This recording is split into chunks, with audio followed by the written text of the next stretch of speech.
کۆمەڵی ئیسلامی وەکو حیزبێکی سیاسی لە ماوەی دروستبوونیەوە تاوەکو ئێستا لە گۆڕەپانی سیاسی هەرێمی کوردستان و ناوچەکە ڕۆڵ و پێگەیەکی دیاری جەماوەری کۆمەڵایەتی هەبووە بە جۆرێک سەنگ و قورسایی و پێگەیەکی بەهێزی لە نێو جەماوەریشدا بۆ دروست بووە.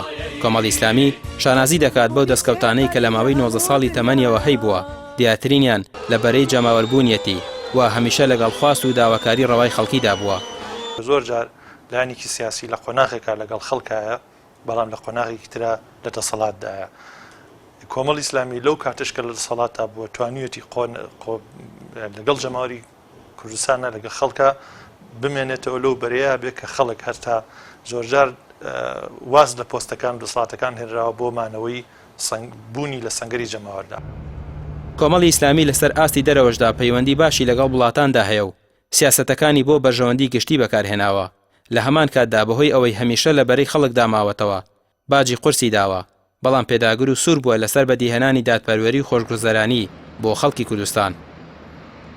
کۆمەڵ هەڵوێستی هەبووە باجی هەڵوێستەکانی داوە و بەرگری لە مافی خەڵک کردووە و هەمیشە هەوڵی داوە خراپیەکاریەکانی حکوومەت گەندەڵیەکانی حکوومەت بۆ خەڵک کەشفکە و داوای یاداکۆچی لە مافەکانی خەڵکی هەرێمی کوردستان کە بە تەئکید ئەوەش بۆ تەمای ئەوەی کە پەیوەندی لەگەڵ جەماوەر باشبی و بڵانسیشی بەرزبی و ببێتە جێگای متمانە و میزداقیەتی خەڵکی هەرێمی کوردستان.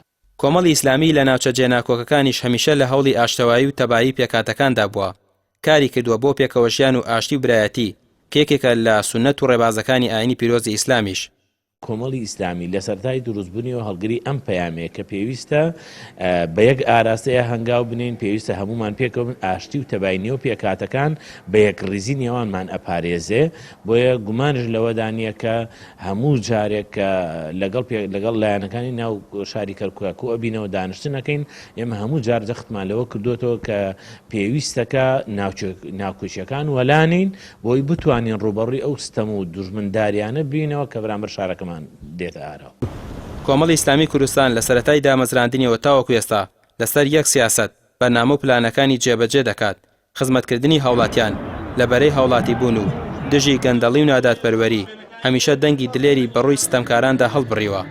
هەمیشەش لە پێناو گرنگیدان بە پەروەردەیەکی دروستی ئیسلامی هەوڵ دەدا سیاسەتێکی ڕاست و دروست پەیڕەو بکات لە پێناو ڕەزامەندی خودا و خەڵکی. ڕامیار عوسمان، کەناڵی پەیام، سلێمانی.